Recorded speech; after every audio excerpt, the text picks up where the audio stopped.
무더위에 또 여러분 삶에 만만치 않은 참 전투와 같은 현장에서 한 주간 얼마나 수고하셨습니까? 우리 옆분들 한번 이렇게 인사 한번 하시겠습니다. 한 주간 수고 많으셨습니다. 예. 그리고 우리 한번 축복합시다. 이렇게요. 주님의 이름으로 축복합니다. 축복하세요. 네, 주님의 이름으로 축복합니다. 주님의 이름으로 축복합니다. 아, 여러분 아무리 어려운 상황에도 요시야는 하나님이 긍휼 베풀어 주시고 그를 일으키시고 살려내시죠. 우리 지난주 말씀 기억하며 우리 열왕기하 22장 19절 말씀 우리 같이 한번 읽읍시다. 지난주 말씀 핵심 요약입니다. 시작. 내가 이곳과 그 주민에게 대하여 빈터가 되고 저주가 되리라 한 말을 내가 듣고 마음이 부드러워져서 여호와 앞 곧 내 앞에서 겸비하여 옷을 찢고 통곡하였으므로 나도 내 말을 들었노라. 여호와가 말하였느니라. 열왕기하 22장 19절 말씀. 아멘. 되는 데까지 노력해서 마음송해 봅시다. 시작. 내가 이곳과 그 주민에게 대하여 빈터가 되고 저주가 되리라 한 말을 내가 듣고 마음이 부드러워져서 여호와 앞 곧 내 앞에서 겸비하여 옷을 찢고 통곡하였으므로 나도 내 말을 들었노라. 여호와의 말씀이니라. 열왕기하 22장 19절 말씀. 아멘. 이렇게 하면 여러분 살 수 있습니다. 열왕기서 이제 마지막 질문 8번째 질문입니다. 그동안 우리 교회를 통하여 하나님께서 이 열왕기하 말씀 쭉 연속으로 주신 것 감사드리고 또 함께 따라와 주신 우리 성도님들께 참으로 감사드리고요. 여러분 인생 살아가다가 이 8가지 질문을 진지하게 물어야 하고 또 답을 찾지 못해서 고통할 때가 있습니다. 이 8가지 물음 앞에서 여러분 꼭 답을 찾기 바라시고 조금이라도 도움이 될 수 있도록 여러분 주보 사면에 보면 지난 8주 동안 우리가 묻고 답했던 것을 한 줄 요약으로 8개를 다 실어 놓았습니다. 꼭 새기시고 인생 가운데 여러분의 신앙에 좋은 자양분 또 이정표가 되시기를 바랍니다. 오늘 이제 마지막 질문이죠. 그래도 희망은 있는가? 오늘 마지막이기에 본문도 마지막으로 그렇게 정하였습니다. 여러분 성경에 나오는 하나님과 인간 관계를 도식화하면 하나의 이 뭐라고 할까요? 구조, 순환 구조가 있는데 화면 한번 봐주십시오. 이렇게 됩니다. 사람이 죄를 짓고 그 죄에 대해 하나님은 공의로운 하나님이시기 때문에 심판을 행하십니다. 그러면 사람은 견디다 못해 이제 두 손 들고 나오죠. 회개를 합니다. 옷을 찢고 통곡하죠. 그러면 하나님은 반드시 또 구원해 주시죠. 사사도 보내주시고 선지자도 보내주시고 피할 길도 열어주시고 기적도 열어주시고 자 그렇게 계속 저 상태가 되면 좋으련만 다시 어디로 갑니까? 화살표 어디로 갑니까? 죄로. 그래서 순환 구조입니다. 열왕기서 전체가 다 이러한 구조 안에서 돌아가지요. 여러분 25장 전체 말씀을 오늘 우리가 마무리하면서 살펴보려고 해요.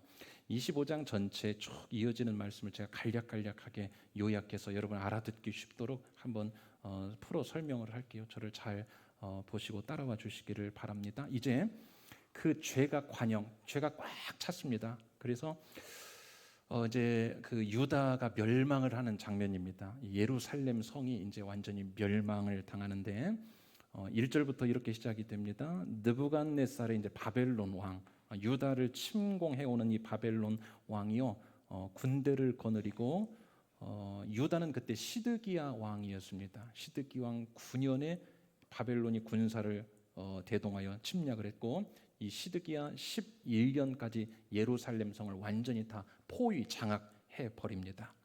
자, 그 안에서 이제 식량이 떨어졌죠. 성이 무너질 수밖에 없어요. 사람들이 뿔뿔이 이제 다 도망하는데 이때 그 시드기야 왕과 왕의 신하와 군사들이 아라바로 내달립니다. 도망을 하는 거죠. 자, 여리고라는 지역에 이르렀을 때 그 바벨론의 군사에게 잡혀요. 그 유다에 남은 그 신하와 군사는 다 도망가고 이 시드기야 왕이 느부갓네살 앞으로 끌려가서 신문을 받게 되는데, 비극적인 것이요, 시드기야의 아들들이 그 아버지가 보는 앞에서 다 죽습니다. 시드기야는 눈이 뽑힙니다. 그리고 바벨론으로 이제 붙잡아 갑니다.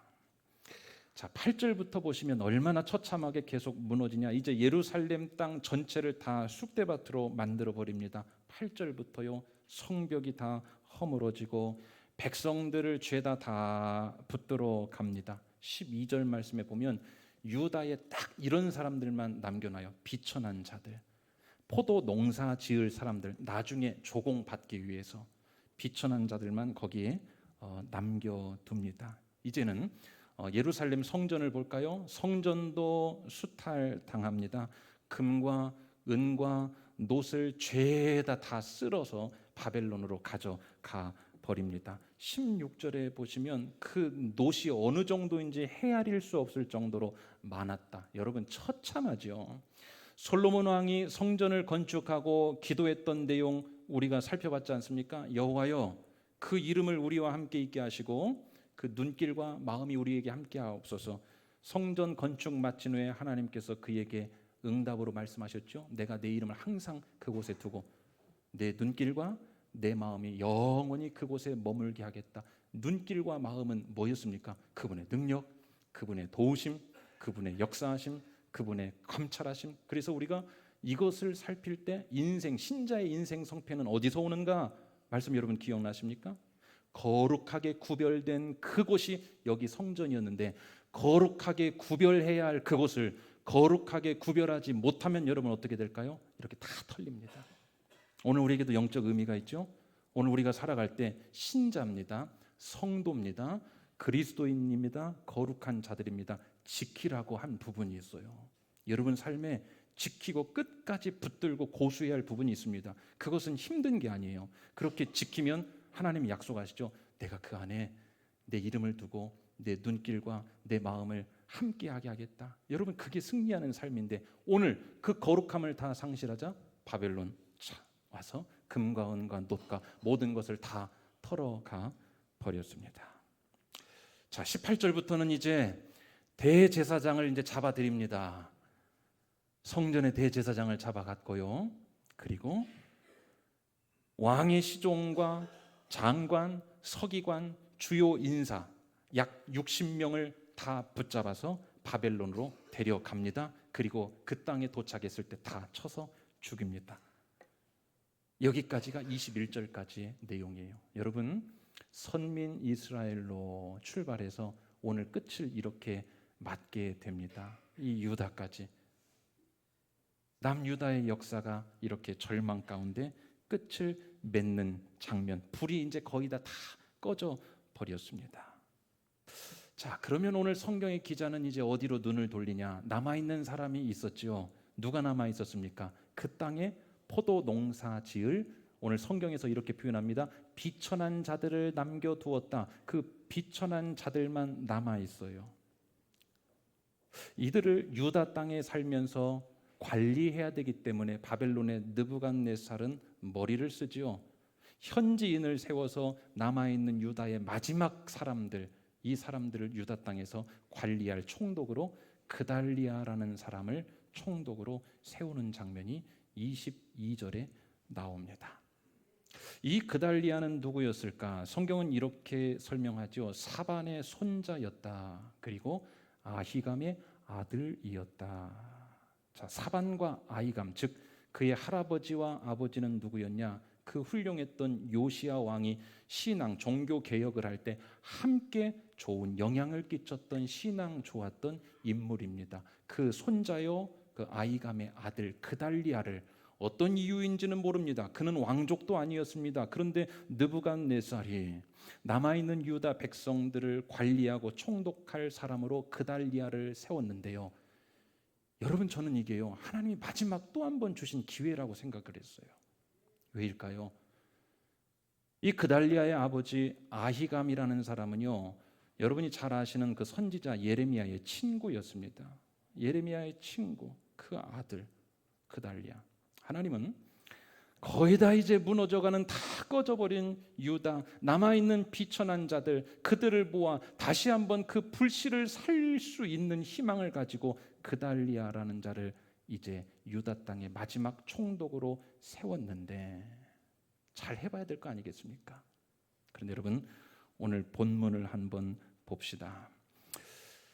그 땅에 있던 많은 사람들이 그래요, 모여요. 마음은 이렇겠죠. 어려울 때는 다 다시 결집하게 되어 있습니다. 우리 한번 다 잘해보자. 다 꺼졌지만 한번 잘해보자. 사람들이 다 모여듭니다. 그 장면을 23절 통해서 제가 한번 읽어보겠습니다. 모든 군대 지휘관과, 자, 비천한 자들만 남았다고 하는데 여기 지휘관은 그럼 누군가? 상류 계층 중에 목숨의 위협을 받고 유다 각지에 흩어져서 숨어있던 이런 자들이 있었습니다. 이제 다 모이는 겁니다. 지휘관과 그를 따르는 자가 바벨론 왕이 그달리아를 지도자로 삼았다함을 듣고, 이에 느다니아의 아들 이스마엘과 가레의 아들 요하난과 느도바 사람 다누벳의 아들 스라야와 마가 사람의 아들 이아사니아와 그를 따르는 사람이 모두 미스바로 가서, 어디로 갔어요?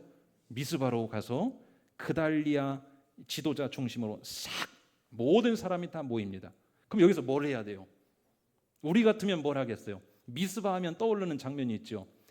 블레셋에 의하여 절망의 한 자락에 어려운 가운데 있는데 미스바에 모여가지고, 예전에 뭐 한번 한 적이 있었죠? 금식성회 할 때 하나님이 어떻게 하셨습니까? 역사하셨죠. 자, 모였어요. 절망 중에 있습니다. 그달리아를 지도자로, 이것도 참 은혜입니다. 그는 괜찮은 사람이었습니다. 그래서 미스바로 다 모였어요. 그달리아가 뭐라고 하는지 우리 한번 들어보자. 그달리아가 모아놓은 백성을 데리고 그 위기 가운데 이렇게 말합니다. 자, 24절을 같이 한번 읽어보시겠습니다. 시작. 그달리아가 그들과 그를 따르는 군사들에게 맹세하여 이르되, 너희는 갈대아인을 섬기기를 두려워하지 말고 이 땅에 살며 바벨론 왕을 섬기라. 그리하면 너희가 평안하리라 하니라. 자, 뭐라고 말합니까? 바벨론을 섬기라. 이 말은 뭘까요? 사실 예레미야가 이렇게 이야기한 적이 있습니다. 왜일까요? 오늘 바벨론의 침공이 누구의 심판이기 때문에? 하나님의 심판이기 때문에. 그러니까 오늘 우리가 잘못한 것, 죄 지은 것에 대하여 하나님께서 바벨론을 통하여 우리를 채찍질 하실 것이다. 이 말씀이 이미 주어졌어요. 자, 예레미야는 누구의 친구입니까? 그달리아 그 아버지 아히감의 친구예요. 영향 받습니다. 그래서 이 그달리아는 그 모인 백성들이 그렇게 말합니다. 오늘 힘들고 어렵고 지금 우리 비참한 상황이다. 그러나 우리가 영적인 통찰을 가지고, 이거 우리에게 지금 주어진 것은 바로 벗어나려고 하는 게 이게 능사가 아니라 이거 받아야 한다. 죄를 지었기 때문에 이미 예언에 말씀된 것처럼 우리가 갈대아인 섬기기, 바벨론인 섬기기를 받아들이고 일단 이 고난 가운데 순응하며 우리가 이 위기를 겪어내야 된다. 이렇게 말을 했어요. 그런데 여러분, 이 말을 들은 거기에 모인 사람들의 반응이 뭐였을까요? 그래요, 우리 한번 한 마음으로 죄 가운데 있지만 우리 회개하고 다시 한번 돌아갑시다. 이렇게 한 게 아니라 그 그달리아의 이야기가 입맛에 맞지 않은 겁니다. 25절 보세요. 죽여버립니다. 그달리아를 죽여버려요. 여러분, 이게 정확하게 유다 백성들의 영적 신앙의 현 주소라고 보시면 틀리지 않습니다. 오늘 우리가 어떻게 살아가는지를 잘 보면요, 결단하고 판단하고 어떻게 살아가는지를 보면 우리 영적인 현 주소, 신앙의 상태가 그대로 여실히 드러나게 되어 있거든요. 지금 그 입맛에 안 맞아요. 하나님의 말씀이 주어진 것을 오늘 말씀을 삶에 비추어서 그 말씀을 따르는 게 아니라요, 벌써 아니라 이겁니다. 지도자로 세워졌어요. 여러분, 영적인 통찰을 가지고 보면요, 그 그달리아 세워지는 거 우연 같지만 하나님이 다시 한번 기회 준 거예요. 사람을 그냥 세우지 않습니다. 영적 지도자는 하나님이 세우십니다. 세웠어요. 그런데 그 지도자의 말에 순종하는 것이 아니라 벌써 아니라 이거예요.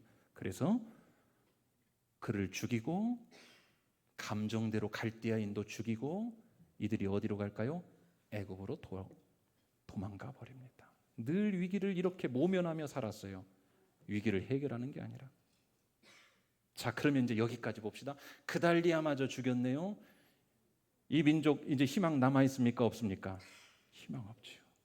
다 꺼졌습니다. 그 그달리아마저 죽여버렸어요. 이제 정말 끝입니다. 그런데 27절 열왕기하 마지막을 장식하는 27, 28, 29, 30절 말씀은요, 희한한 이야기 하나를 기록하고 있습니다. 그 이야기는 뭐냐? 여호야긴이라는 왕의 석방 사건 소식이에요. 아직 뭔 얘기인지 잘 모르시겠죠. 난데없는 이야기라고 보시면 됩니다. 좀 생뚱맞은 이야기라고 보시면 됩니다. 왜냐? 이 여호야긴 왕은 누구냐 하면 지금 눈 뽑히고 바벨론으로 끌려간 그 전대 왕이었습니다. 이 여호야긴 왕의 히스토리가 있죠. 24장 말씀에 보시면 여호야긴이라는 왕은요 18세에 18살에 유다의 왕으로 등극이 됩니다. 그리고 약 3개월을 다스리다가 바벨론의 침공을 받고 바벨론으로 끌려가 버려요. 그리고 옥살이가 시작되는데 1년, 2년, 3년, 4년, 5년, 6년 풀려나지 못합니다. 10년, 20년, 30년 풀려날 기미가 보이지 않아요.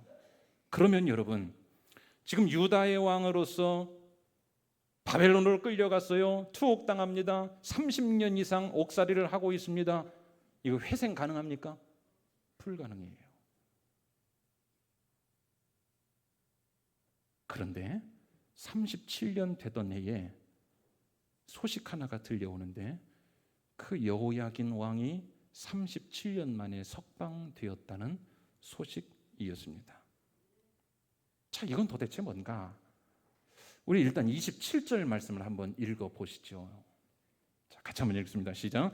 유다의 왕 여호야긴이 사로잡혀간 지 37년 곧 바벨론의 왕 에윌모로닥이 즉위한 원년 12월 그달 27일에 유다의 왕 여호야긴을 옥에서 내놓아 그 머리를 들게 하고, 날짜까지 자세히 적고 있죠. 역사적인 사실입니다. 이게 뭐냐?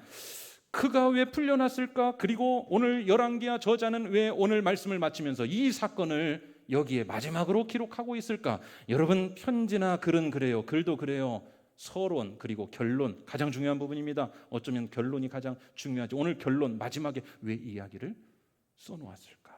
그의 석방은 도대체 무슨 일인가?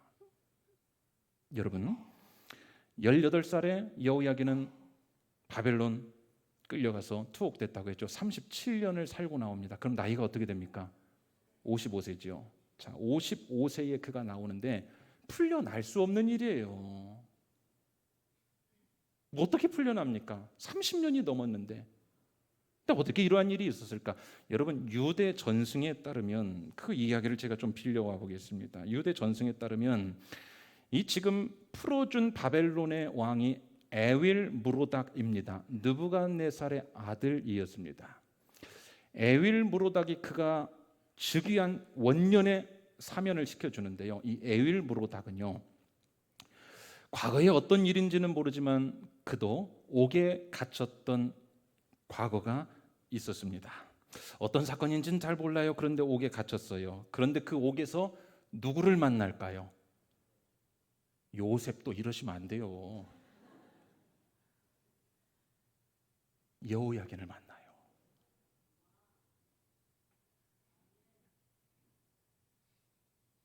여호야긴과 여기서 친분을 맺게 됩니다. 아마 저는 이렇게 묵상자의 마음으로 상상을 해봤어요. 그도 왕족이죠.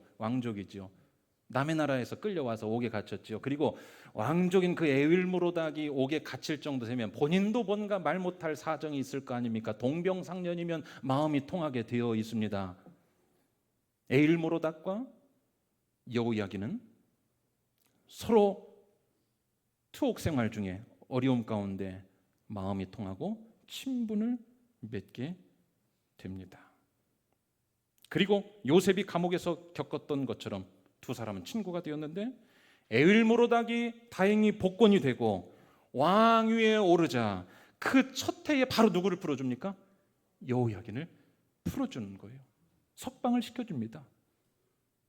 여러분, 그 정도의 관계가 아니었으면요 28절부터 30절까지 이 에윌모로닥이 여호야긴에게 대우했던 이게 풀어지지가 않아요. 이해가 안 됩니다. 왜 이렇게 잘해줬을까? 이런 히스토리가. 자, 28절부터 여러분 한번 보세요. 그에게, 자, 여호야긴에게 좋게 말하고 그의 지위를 바벨론의 그와 함께 있는 모든 왕의 지위보다 높였지요. 이게 말이 됩니까? 그 죄수의 의복을 벗게 하고 그의 일평생에 항상 왕 앞에서 양식을 먹게 하고, 한 해 두 해가 아니요, 일평생. 30절, 그가 쓸 것은 날마다 왕에게서 받아 여호야긴이 쓸 것은 날마다 에윌모로닥으로부터 받아서 나눠서 종신토록 끊어지지 않도록 이렇게 하였다. 굉장히 기이한 일이지요. 우연같이 벌어진 일이지요. 자, 그러면 이제 묻습니다. 열왕기야 기자는 왜 오늘 이 역사서를 마치면서 이 넉절의 말씀, 여호야긴 왕이 석방된 소식을 여기에 마지막에 힘주어 기록해놓고 오늘 붓끝을 맺었을까? 그 당시 그의 마음으로 한번 돌아가 봅시다. 이게 아니었을까? 지금 이 민족 다 망했다. 이 민족 이제 희망이 없다. 완전히 패망했다. 방법이 없다. 성전이고 수탈이고 나당이고 왕이고 그 아들이고 금은 뭐 다 쓸어갔고 남아있는 비천한 자들 좀 있는데 지도자 그달리아 좀 세웠더니 그들도 그냥 다 죽여버리고 도망. 이제 끝이다. 끝난 판이다. 그런데 뜻밖의 소식 하나가 들려온 거예요. 그게 여호야긴의 석방 소식.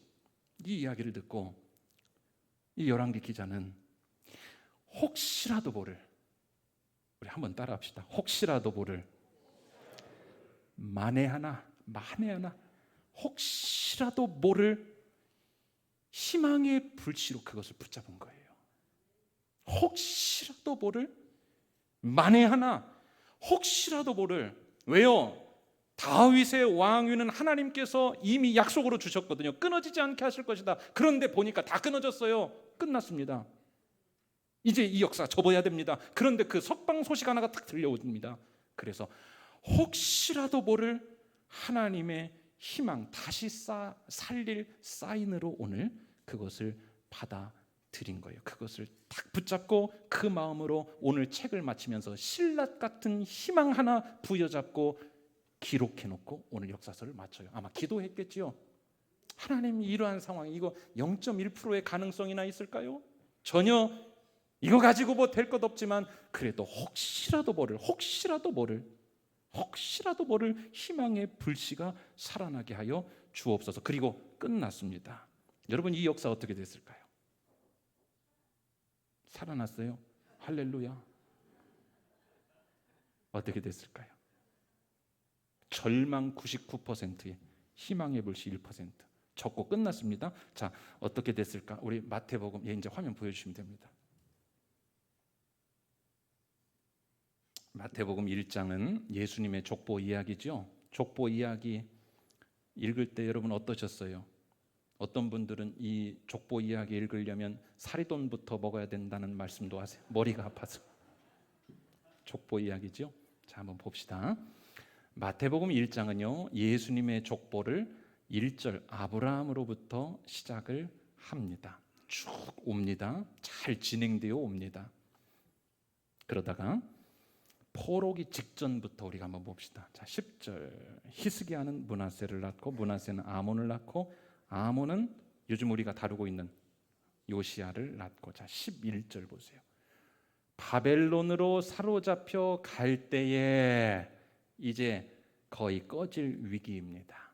이때 요시야는 여고냐와 그의 형제들을 낳으니라. 그리고 12절 바벨론으로 사로잡혀 간 후에 이제 오늘 우리가 살펴본 본문의 상황, 자 이제 끝이에요. 다 잡혀갔습니다. 사로잡혀 간 후에, 자 잘 보세요. 이제 12절에 누가 나오냐면 여고냐가 나옵니다. 이 여고냐가 누굴까요? 이게 여호야긴이에요. 여고냐, 이 여고냐, 여호야긴 석방이죠. 자, 석방되지 못했다면 죽음으로 끝났어야 할 이 인물, 그러면 역사는 연결이 안 됩니다. 완전히 끝이죠. 그런데 봅시다. 12절 바벨론으로 사로잡혀 간 후에 여고냐는 극적으로 살아나서, 이건 제가 첨가한 거예요. 말도 안 되게 살아나서 스알디엘을 낳고, 스알디엘은 그 유명한 누구를 낳습니까? 스룹바벨. 수르바벨은 아비웃을 낳고 아비웃은 엘리야김을 낳고 엘리야김은 아소를 낳고 아스로는 사독을 낳고 사독은 아킴을 낳고 아킴은 엘리웃을 낳고 엘리웃은 엘르아사를 낳고 엘르아사는 mat단을 낳고 mat단은 야곱을 낳고 야곱은 마리아의 남편 요셉을 낳았으니 마리아에게서 누가 태어났어요? 그리스도 예수. 연결이 되었습니다. 그리스도 예수가요, 끝났어야 할 족보 석방으로 다시 피어나서 다 꺼진 불씨가요 꺼지지 않고 붙고 또 붙고 또 붙고 살아서 거기서 누가 나옵니까? 예수 그리스도. 그게 어디로 연결됐어요?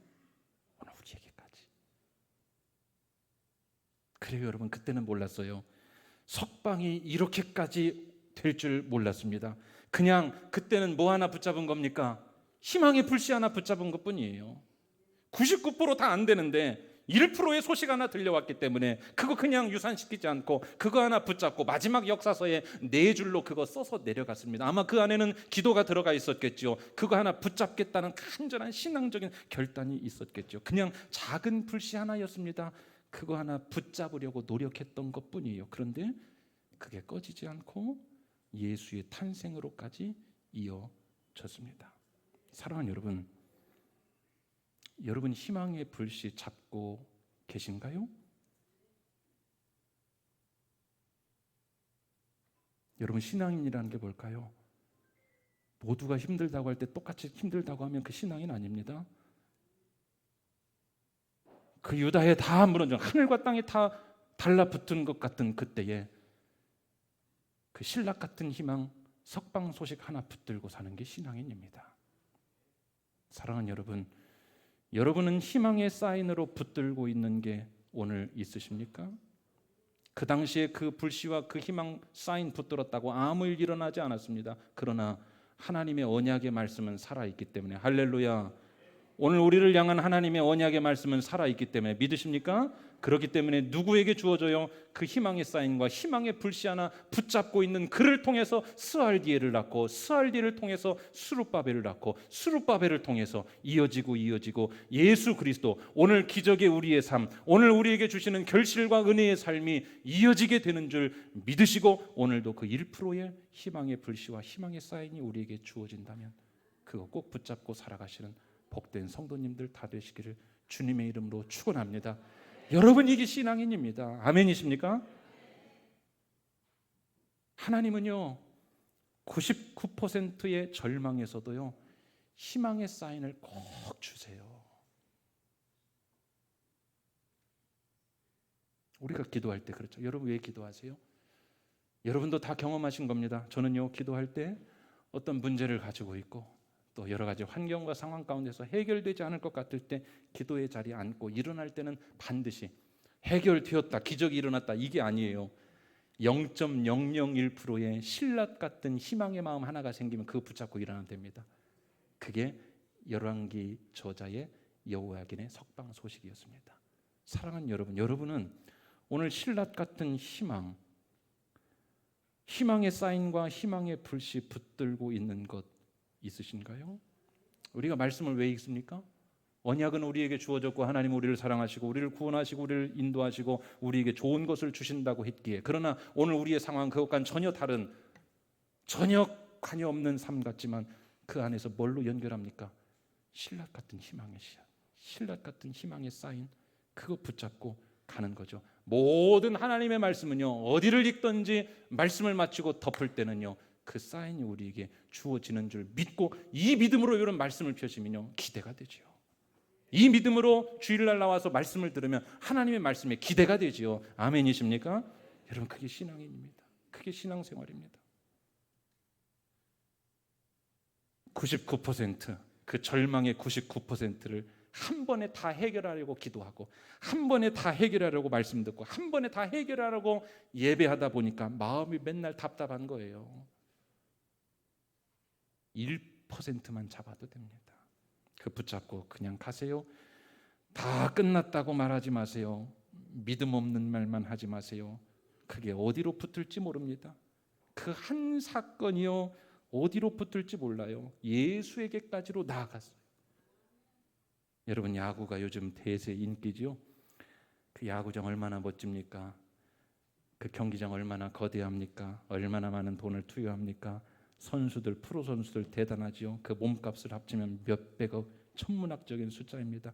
스펙타클한 아주 멋진 경기를 펼치죠. 대단합니다. 멋있습니다. 막 승부가 왔다 갔다 막 한해, 이 막 우승컵에 왔다 갔다 막 하지 않습니까? 승부가 걸린 그들의 움직임 대단한데, 엄밀히 따지면 그 대단한 승부가 다 어디서 시작될까요? 감독의 사인에서 시작됩니다. 벌써 사인 지나갔습니다. 사인이요. 작은 사인 하나에서 어마어마한 스펙타클한 야구 경기가 다 진행이 됩니다. 여러분, 하나님은 믿으세요. 우리에게 늘 작은 희망의 사인을 날마다 보내주고 계십니다. 기도할 때 싹 우리에게 사인, 말씀 들을 때, 예배할 때 우리에게 사인을 보내세요. 그걸 바라보는 열왕기 기자의 눈이 오늘 저와 여러분에게도 필요한 줄 믿으시기를 바랍니다. 오늘 예배드리며 그 사인 붙잡으셨습니까? 그럼 됐습니다. 그 붙잡는 힘이 우리에게 필요합니다. 그것을 취하는 간절함이 필요합니다. 여러분의 일상 그 힘든 가운데서도 오늘 열왕기 저자처럼 석방 이야기가 매일같이 끼워 넣어져야 합니다. 오늘 우리가 하루를 마칠 때 힘들고 희망을 말할 수 없다 하더라도 뭔가 하나 사인을 주셨을 거예요. 작은 것, 오늘 아무 일도 일어나지 않을 그거, 아니 내 마음 가운데 희망의 마음, 힘붙는 마음 하나만 있다면 그것도 여러분 사인입니다. 그 석방 이야기를 날마다 우리 삶 가운데, 여러분의 정말로 어렵고 힘들고 고통스럽고 해결되지 않을 그 문제의 석방, 여러분에게 있는 그 희망의 불씨 석방 이야기를 내 삶에 끼워 넣고 살아야 합니다. 왜요? 그게 예수에게까지로 갑니다. 그러면 오늘부터 세상을 살아갈 스타일이 달라질 거예요. 말과 행동이 달라질 겁니다. 왜요? 기대가 되기 때문에, 희망이 있거든요. 그 불씨가 살아나거든요. 여러분, 이렇게 살아가시는 우리 모든 복된 성도님들 다 되시기를 주님의 이름으로 간절히 축원합니다. 오늘 우리가 결단하며 찬양할 건데요, 가사들이 다 그렇게 배어 있습니다. 오늘 우리가 힘들지만 소망의 길을 만들고, 오늘 힘들지만 눈물로 앞을 열면요, 오래 황폐하였던 모든 땅에서도 생명의 꽃이 피고 언젠가는 그 역사가 이루어진다는 그러한 찬양입니다. 우리 함께 부르시겠습니다.